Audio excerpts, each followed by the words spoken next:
I'm Roger Walston. We were traveling during 9/11. My remembrance of that process, it ended up being like a 4.5 day process. We were visiting a friend, an acquaintance of mine in Scotland, and we were spending a week there. One of the situations in the process was that our daughter was just coming home from being a nanny in Paris, France during the summer, and she crisscrossed with us as we were going to Scotland. So that was one of the reasons that Mother really wanted to get home when we were on our way home. We left Scotland, flew to London, and then left London Gatwick Airport to fly home. We were halfway home, and all of a sudden the sun was coming in a different window in the plane. Then the pilot came on and said, "We've been instructed to return to Gatwick Airport. All the airspace in the United States has been closed. We'll tell you more when we land at Gatwick." And we had no idea what was going on. People were surprisingly calm, except my wife. She was ready to fly out the window to get home.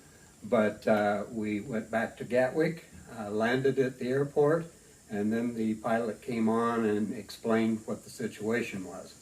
We're pretty sure that even the flight attendants did not know what was going on, because one of them was sitting in a jump seat just two rows ahead of us, and the shock on her face and the paleness of her face, I'm convinced that she did not know what was happening. So we offloaded the plane, got into the airport. It was mass confusion, of course, with all the planes coming in. We were lucky that we got a hotel connected to the airport, because there were some other bombs in London.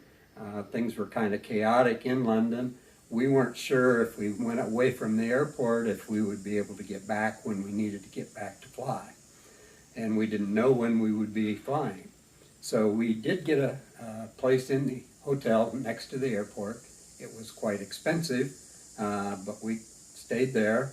The next morning we checked out, went down to the hangar because we didn't know when we were going to fly. So each day we had to check out of our hotel, be ready to go at a moment's notice. So the second day we went down, spent all day in the terminal, weren't flying the second day, went back and got our same room back at the hotel, another expensive night. The third day we came down, they said about midday that we would not be flying that day. So the third night we got a hotel room off premise, and that saved us a great deal of money. And it was pretty tense in the terminal. We spent the whole day there, obviously, and everyone was kind of on edge, just cautious and unaware of what was going on, really.